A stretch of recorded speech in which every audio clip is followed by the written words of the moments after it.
Hello, YouTube.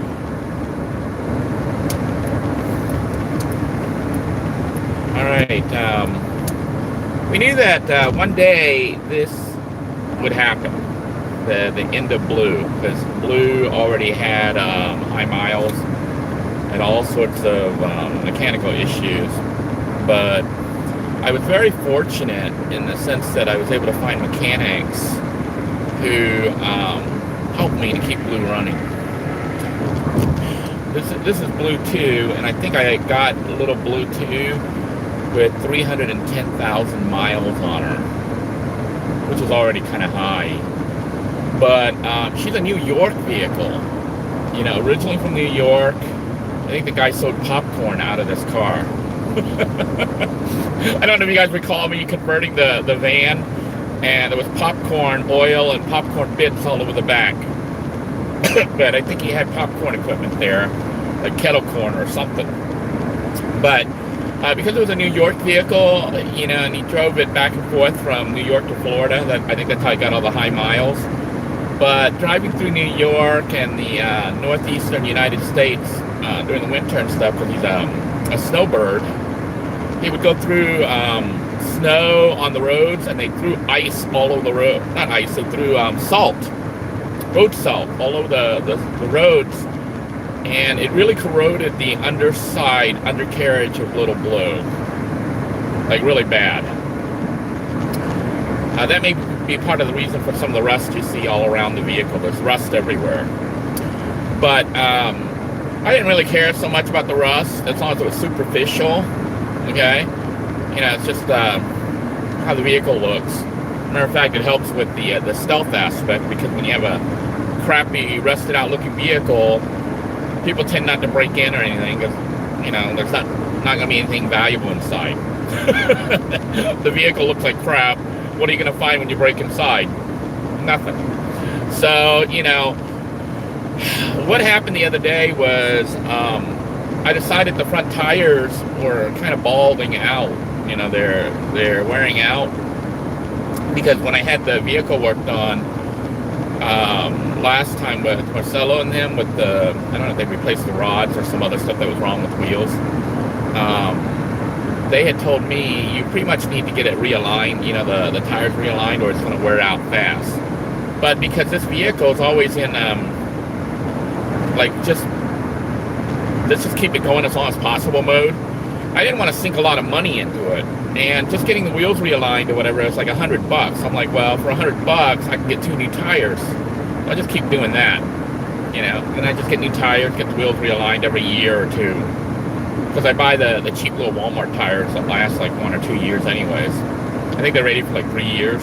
They only last like 2 years. Well, I took do you guys remember the other day I was in Walmart filming the battery packs, because I had all that time. I was inside Walmart. The reason I had so much time was I was there to get my tires changed. I was going to have the 2 front tires replaced, and I had an oil change and everything else to do maintenance on the vehicle. And when they went to jack it up, the car started crushing from underneath. So they told me, hey, we can't change your tires. The undercarriage is like totally rusted through, and when we try to lift it up, it's crumbling, it's crushing. This vehicle probably wouldn't pass safety inspections in places that had safety inspections.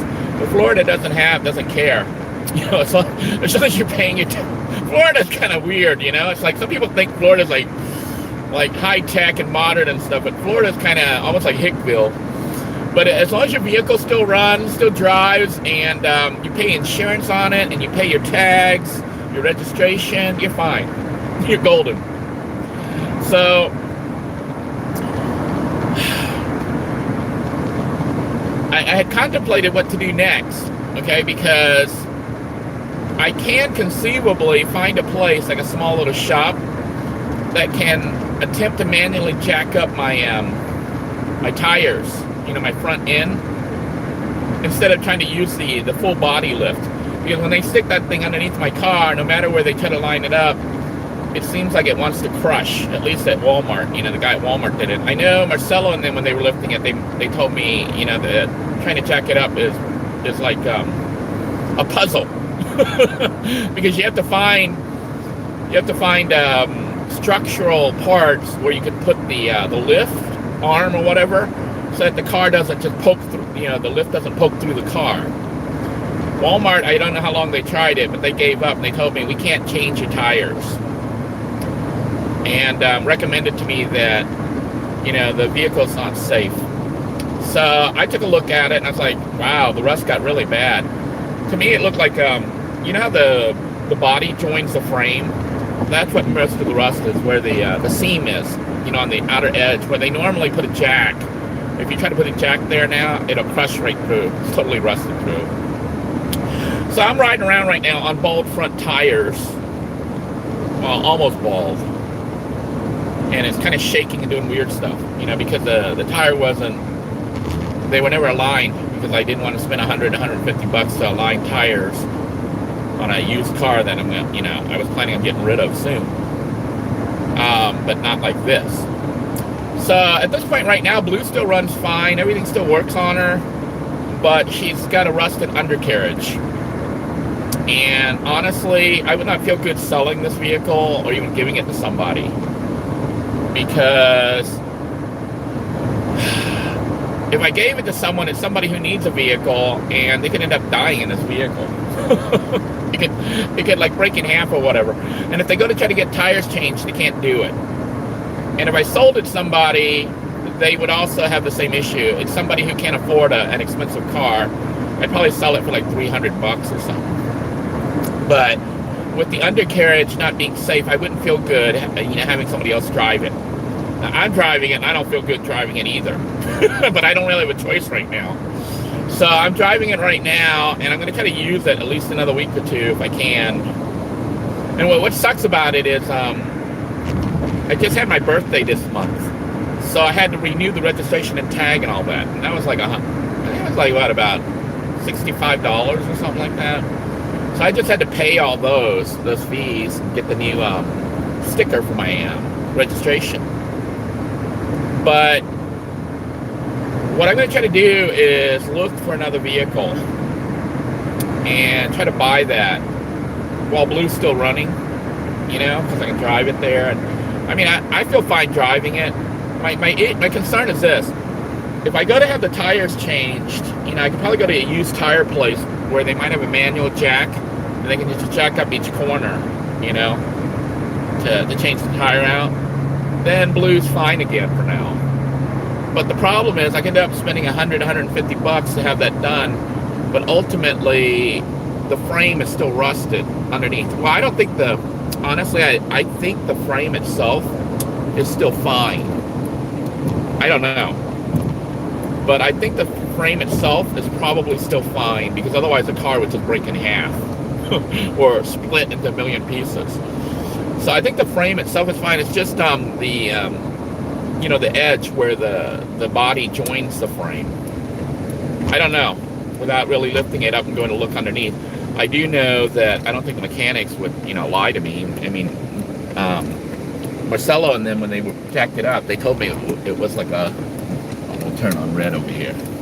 They told me it was difficult, but the car's really rusted underneath. And then Walmart kind of confirmed it for a simple tire change, you know, 2 tires changed.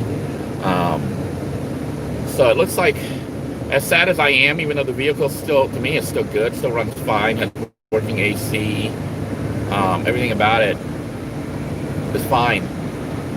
And I could keep driving it. I think in theory, I could probably keep driving it for at least another 3 to 6 months without, you know, the body falling off the frame. But I don't want to push it. You know, you want it good enough, but you don't want it like almost good enough. Almost good enough doesn't cut it, okay? It has to be good enough. If it's almost good enough, you can die. You know, it's like, I almost saved his life. Almost. That little word, almost, is like a disaster, okay, waiting to happen. So while the car is still running and I'm still able to use it to drive around to look at other vehicles and stuff, I think I'm going to get another vehicle. And I was going to, if I was still going to Thailand in January, I wouldn't get another vehicle. I'd make this last. I would drive this and make it last. But because of the shift in plan, you know, my plan right now is to potentially, once the coronavirus situation is under control by the United States and everywhere else around the world, that's when I will travel, you know, across the world, around the world.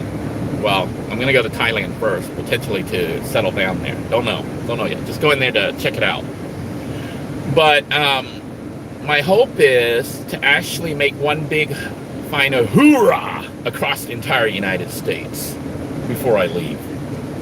I went on it, you know, that big trip with my wife on our honeymoon a couple of years back, thinking potentially that would be my last one. And indeed it is to some parts of the United States. You know, we covered like I think about 8,000 miles on that trip, 8 to 10,000 miles, maybe a little bit, maybe 13, I don't know. We went up towards North Carolina and stuff, and then we cut over and went all the way out to California, and then we looped back. So, you know, that was an interesting trip. I wanted to show my wife America and the diversity of the land and the people, and, you know, how big America is and how empty it is mostly. You know, most of the I guess you know that traveled and stuff, you know that most of the United States is just empty land. You know, mostly empty, especially from Texas onward. When you go west from there, it's just miles and miles of empty. Although it's beautiful empty. You know, they created a song, America the Beautiful, because they saw that land. And everything they say in that song is true about the fields of grain, the purple mountains, majesty, the fruited plains. All of that is true. So anyhow, I'm thinking about it, and I was like, I don't really have that much money because I need to try to set aside money for the trip, you know, to Thailand. I have to pay for all the paperwork, all the processing, passports, everything else, as well as the airline tickets and getting a place to stay and possibly settling down there. So budget's like really tight, and then having to get another vehicle, I'm like, well, I don't know. If I was really risky, I would say take Little Blue across the country, but knowing how rusted it is, that would be foolish. All you need to do is hit like a bump in the road and it could snap in half. I don't know. I don't know exactly how bad it really is unless I got somebody to lift it up and point out the structural, you know, situation with the frame. To actually get underneath there to look and see if the rust is indeed just the superficial parts, or if it's actually the frame itself. And if it's the frame itself, it definitely is unsafe. So I'm contemplating getting another vehicle, and now I'm debating what size vehicle, because I'm gonna try to make a new camper van. Wow, there's a rainbow out there. I would tilt the camera. And anyhow, yeah, a really big, beautiful rainbow out there. So maybe that's a positive sign, because it came up right when I said I'm going to get a new van. Not a new van, but I think my budget might be $500 to $1,000 for a whole new vehicle. So you already know it's going to be not such a good vehicle. So, but hopefully it doesn't have frame issues. And my big hope this is what I would want in that vehicle. And I know it's a lot to ask for $1,000 or under $1,000. But I need a vehicle that has working air conditioning. That's already a big push, you know, cut out a bunch of cars already, because I want working AC in it, because I'm planning on traveling across the United States. And it could get hot. And I want to be able to run the vehicle AC, you know, to cool the vehicle down while driving, but as well as while sleeping, to at least cool the place down before the fans kick in. So you're sleeping in like 76 degrees or whatever. And then, I guess it gets hotter as you go overnight, but not too bad. So, debating and looking around, and believe it or not, vans are all in short supply right now. Any RVs, any vans, they're being gobbled up. People are buying them as soon as they're being listed. So it's getting hard to find a vehicle. Now, I did see some vehicles, and I'm contemplating, and I'm debating if I want a minivan or a full-size van, because if I get a minivan, I'm looking at a van, decking it out. At the best I can do, I think, is similar to Little Blue. So it would be a situation. Try to get. I can't block the sun here. But anyhow, I look like Batman. I'm Batman. I'm Fat Man. Anyhow, I'm debating what to get, and I thought about getting a full-size van, because with a full-size van, I could turn it into a mini RV. Like, I wanted to build in a bathroom, kitchen, shower, bedroom, living room, everything. And you're like, how would you do that? Well, you know, I've always been interested in like transformers. So the car would actually kind of shift around inside and change the different layouts. But it has to be done within like 1 minute per layout. You know, you can't spend more than 1 minute in it. And it can't be too complicated. And it has to be cheap. But I can't find a van for under $1,000. They all want too much money. And I'm not going to spend too much money, because the money's going to go towards travel and plane ticket, you know, and housing when I get to Thailand. So I got to try to save money for all that, and buy a vehicle that I'd be driving around for only a little bit. So might have to get a minivan, but even minivans are hard to find that are in those conditions that I listed. So at this point right now, I'm not sure what's going to happen. I am keeping my eye open. Thankfully, Little Blue is still running, so it's not like a crisis situation. Okay, so I have a little bit of time, and I'm taking advantage of that to try to make sure I find the best fit. I don't want a junky car that won't even make the trip. But at the same time, with a budget of $1,000 or less, that's asking a lot. So we'll see what happens. Stay tuned. I'll keep you guys updated. I will let you know if I do get a vehicle and show it off, and then you can watch the van build, and it might be a good thing for the. Remember, we were talking about how people might find the information useful. So it might be something with. I think I went down the wrong road. I'm gonna turn around here. I think it would be useful for people wanting to learn how to build out a vehicle from scratch and do it in such a way that is affordable, you know, because the budget is extremely low. I want to spend between $500 and $500. I don't even know if the vehicle will run. The vehicle probably won't run. It'll have some kind of major issue at $500. So, but I do want to spend like about $500 to $700 on a vehicle if I can get it for that low. And then fixing it, converting it into an RV.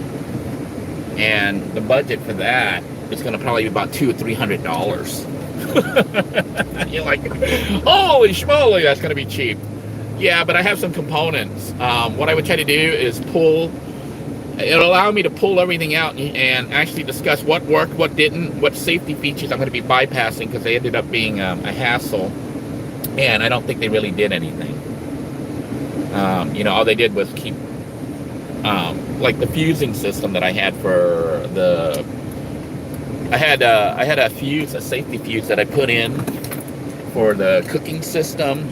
When I put it in by the battery to disconnect, and because I was pulling too much amps on my 300 watt cooker, the 25 amp fuse that I put there kept melting. The system was fine, but the fuse kept melting. So I can't figure out. I think Little Blue still has it. The big 25 amp fuses seem to work, but the little tiny 25 amp fuses don't work. Even though to me it seemed weird that they were both 12 volt fuses. One was a tiny one, and the other one was a big giant size one.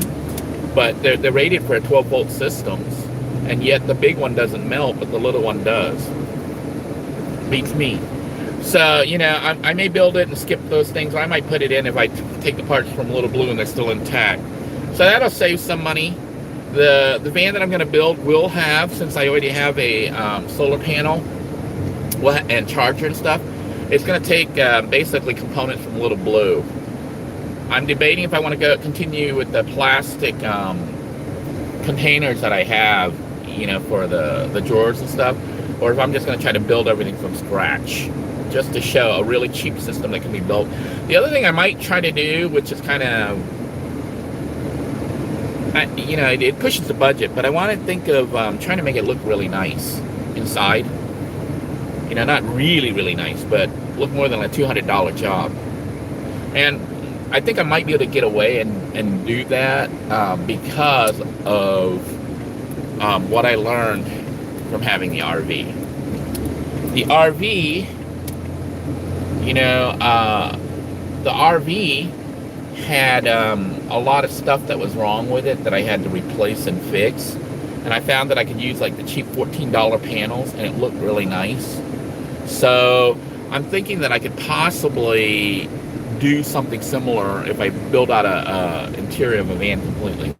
But that's assuming I'm using a full-size van where I have all this room and I can actually put up walls and stuff. If I'm doing a minivan, it could end up looking almost exactly like Little Blue. It could end up being another Grand Caravan.